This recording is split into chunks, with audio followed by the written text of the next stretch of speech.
Alors, ce deuxième tuto sur le chapitre 1 du coût complet a pour objectif de vous expliquer comment on évalue les stocks pour le calcul du coût de revient et leur incidence justement sur le coût de revient.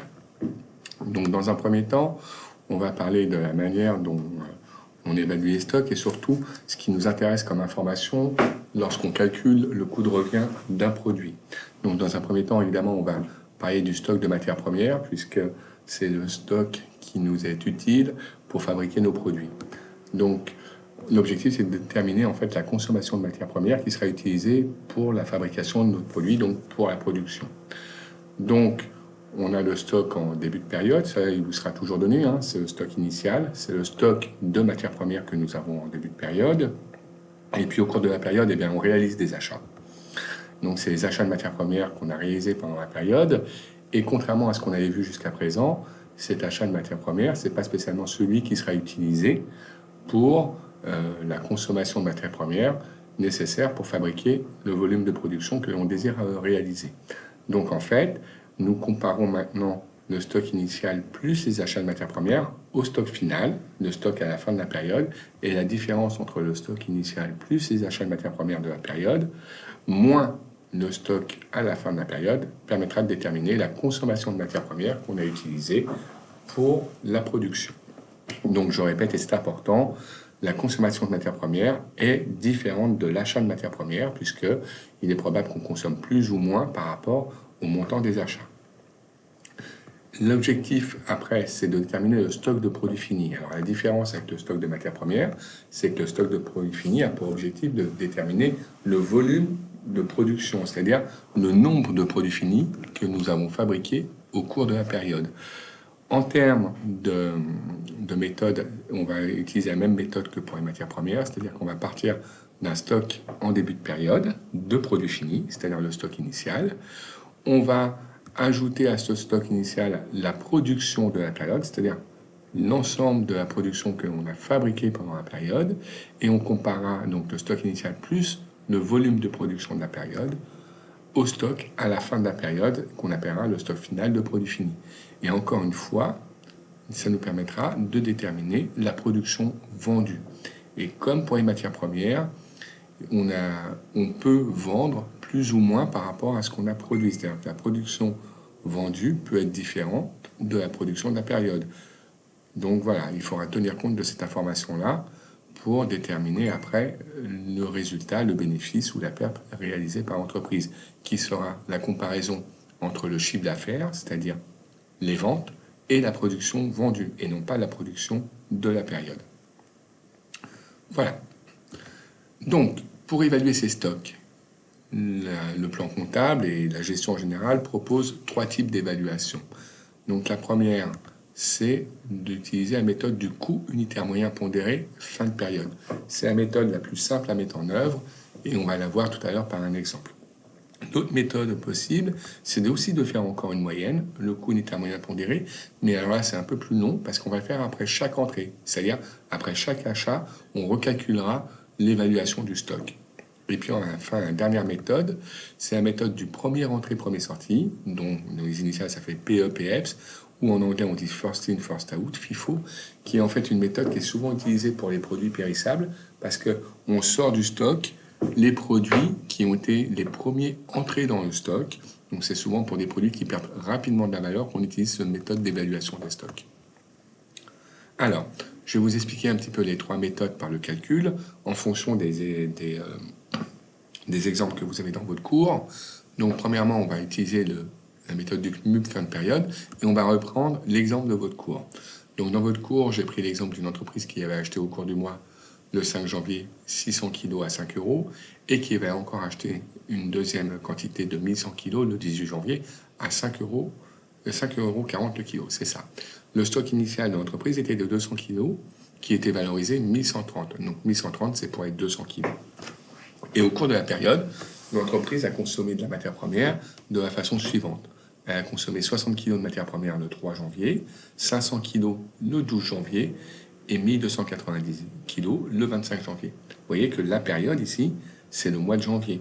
Et donc cette méthode a pour objectif de faire une moyenne en fin de période, c'est-à-dire une moyenne de tous les éléments du mois de janvier. Donc le tableau que vous avez dans votre cours est le suivant.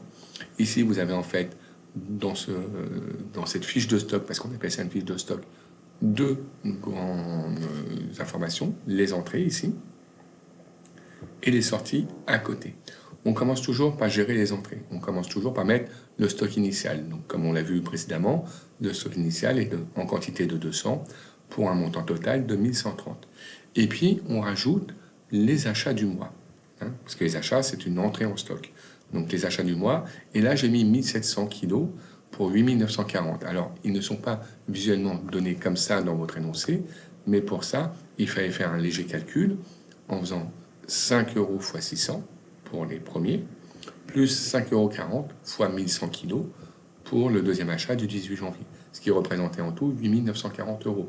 Et 1700, ça correspond au nombre de kilos, 600 et 1100. En conclusion, nous avons total entrée, c'est le total du stock initial et des achats, 10 070. En totale quantité, 200 plus 1700, ça fait 1900. Et quand on réalise donc le prix unitaire, c'est ce qu'on appelle le coût unitaire moyen pondéré. Il sera donc de 10 070 €, la somme des montants, divisé par 1900, la somme des quantités. Et donc, le coût unitaire moyen pondéré sera de 5,30 €. Alors, à quoi sert ce coût unitaire moyen pondéré? Eh bien, il sert à valoriser le prix unitaire de toutes nos sorties.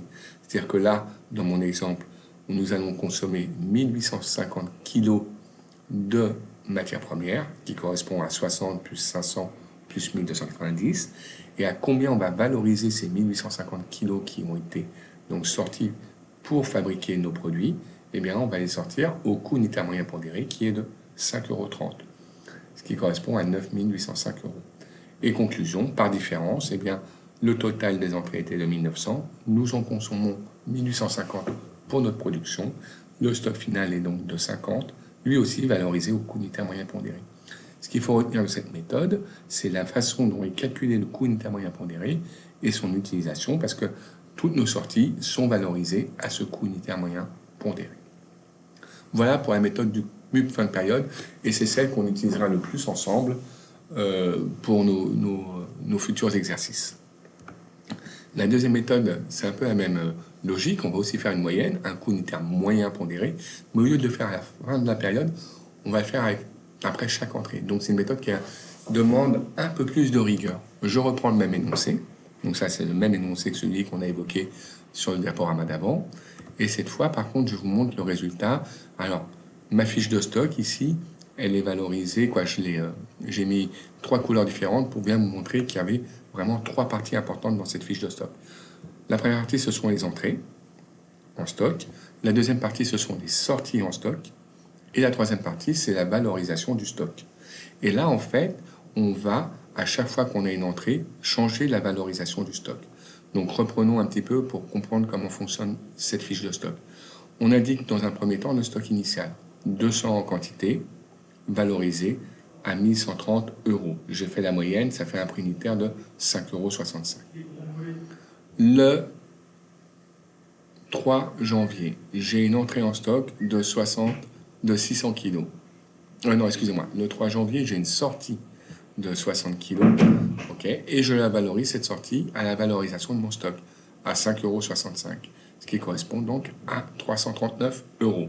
Conclusion, je suis obligé, puisque je n'ai plus le même stock, de revaloriser mon stock en date du 3 janvier. Et mon stock sera valorisé à 200 en quantité moins les 60 utilisés. Donc, il ne reste plus que 140, valorisé toujours à 5,65 €. Ce qui correspond à une valeur du stock de 791 €. Nous arrivons donc à une entrée maintenant. Le 5 janvier, nous avons une entrée de 600 kg qui ont été achetés à 5 € le kilo. Donc je note cette entrée, 600 € évidemment dans la partie entrée. Je note cette entrée donc à 600 € valorisée à 5 € le kilo, ce qui correspond à 3000. Et maintenant, eh bien, mon stock est donc au 5 janvier de mon stock initial, 140, plus de mon entrée du mois de janvier, du 5 janvier, 600. J'ai donc 740 kg en stock pour une valeur de 3791 €. Comment j'ai trouvé 3 791 euros? Eh bien, j'ai pris 791, auquel j'ai rajouté la valeur de mon achat de 3 000 euros, ce qui fait 3 791. Voilà, je vous l'ai mis là.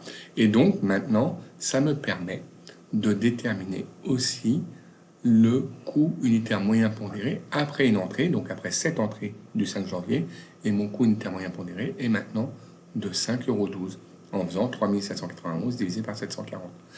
Ma future sortie sera valorisée maintenant à 5,12 euros. Et c'est le cas du 12 janvier où je vais consommer 500 kg. Ces 500 kg seront sortis donc à la valeur de mon stock juste avant, c'est-à-dire celle du 5 janvier, à 5,12 euros. Et ce qui correspondra à 2560. Conclusion, mon stock au 12 janvier est maintenant de 740 kg moins 500 utilisés le 12 janvier. Il me reste 240 kg valorisés à 5,12 euros. Je poursuis. Le 18 janvier, j'ai maintenant une nouvelle entrée un nouvel achat de 1100 kg que j'achète à 5,40 euros. Donc, ce nouvel achat va venir s'intégrer dans le calcul du nouveau stock. 1340 kg, pourquoi? Parce que j'en avais 240 avant et j'achète 1100 kg. Ça fait 1340 kg pour un montant total de 1231 plus 5940, ce qui correspond à 7171 euros. Conclusion, la valeur d'une unité stockée, d'un kilo de matière première stockée, est donc maintenant dans le stock de 5171 euros divisé par 1340 kg, 5,35. Et ma future sortie sera donc bien valorisée le 25 janvier à un prix unitaire de 5,35. Voilà. Donc ça, c'est une méthode qui reprend un peu les mêmes concepts que la méthode d'avant, mais qui demande beaucoup plus de rigueur parce qu'on recalcule la moyenne du stock, le coût unitaire moyen du stock, après chaque entrée. Donc, on va finir avec la dernière méthode, qui est la méthode du premier entrée, premier sortie, qu'on appelle aussi en anglais la méthode first in, first out, c'est-à-dire FIFO. On reprend exactement le même énoncé et je vous projette maintenant le résultat de la fiche de stock. En reprenant mes trois, comme la fiche de stock précédente, mes trois parties, les entrées, les sorties et le stock. Et là, en fait, la méthode a pour objectif de sortir du stock les produits qui sont les plus anciens. Donc, on repart du stock de janvier. Donc, le 3 janvier, nous avions 200 produits qui étaient valorisés en tout pour 1130, ce qui revenait à 5,65 € par kilo. Puis, le 3 janvier, nous consommons 60 kg. Donc, ces 60 kg consommés doivent être pris sur les 200. Donc, on a 60 kg qui sont aussi valorisés au prix unitaire du stock, c'est-à-dire 5,65 €. Donc, ils sont valorisés en tout pour 339 €. En conclusion, le 3 janvier, nous recalculons un nouveau stock en faisant la quantité de départ moins la consommation. Il nous reste donc 140 kg de matières premières qui sont valorisées à 5,65 €, ce qui correspond à une valeur de stock de 791 €. Maintenant, nous avons le 5 janvier, et c'est là où ça devient un peu plus compliqué, nous avons le 5 janvier une entrée. Il y a un achat de stock, un achat de matières premières, excusez-moi, de 600 kg à 5 €. Nous nommons, comme dans la fiche de stock précédente, nos quantités, 600 kg, excusez-moi, à 5 €, ce qui correspond à 3 000 €.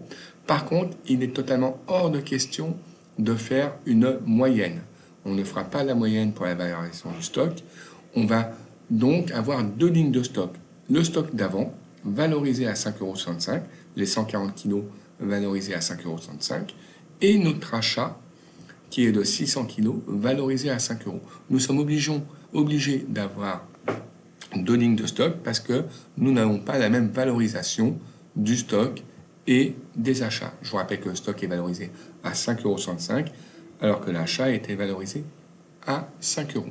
Et vous allez comprendre maintenant pourquoi on est obligé de distinguer donc ce stock en deux, puisque le 12 janvier, nous consommons 500 kg. Et nous allons donc utiliser la méthode du premier en stock, qu'on dit premier entrée, premier sorti. Ça veut dire que de ce stock-là, eh ben, nous allons commencer par sortir les 140 premiers produits. Donc les 140 valorisés à 5,65, ça fait 791. Et en conclusion, en tout, on a une consommation de 500. On vient d'en prendre 140 sur notre stock qui était le plus ancien. Sur le 600, la quantité de 600 qui nous reste juste après, eh bien nous avons besoin d'en récupérer 360 afin que 140 plus 360, ça fasse les 500 kg de consommés. Les 360 sont valorisés au montant de notre ligne de stock qui est de 5 euros. Donc les 360 sont valorisés à 1800 euros. En conclusion, il nous reste au 12 janvier 240 kg valorisés à 5 euros parce que les 240 kg proviennent de la ligne de stock où il y avait initialement les 600 kg valorisés à 5 euros. Et les 140 kg, eux, n'apparaissent plus parce qu'ils ont été consommés dans le 12 janvier, dans l'utilisation des matières premières du 12 janvier. Voilà. Donc, la même méthode sera utilisée pour valoriser le stock du 10 janvier et pour valoriser la sortie du 25 janvier. Voilà. Donc, c'est une méthode un peu plus compliquée à mettre en œuvre, qui demande beaucoup de rigueur, qui ne calcule jamais de moyenne et qui, en fait, sort le stock progressivement en fonction de l'ancienneté des matières premières dans le stock. Bon, alors, ces 3 méthodes, vous allez les mettre en œuvre dans l'exercice 3, et puis après, pour l'exercice 4, 5 et 6, vous allez utiliser la méthode du coût unitaire moyen pondéré fin de période pour pouvoir déterminer, grâce maintenant au stock, le calcul d'un coût de revient d'un produit en tenant compte du stock de matières premières et du stock de produits finis. Et bien écoutez, je vous souhaite bon courage. Au revoir.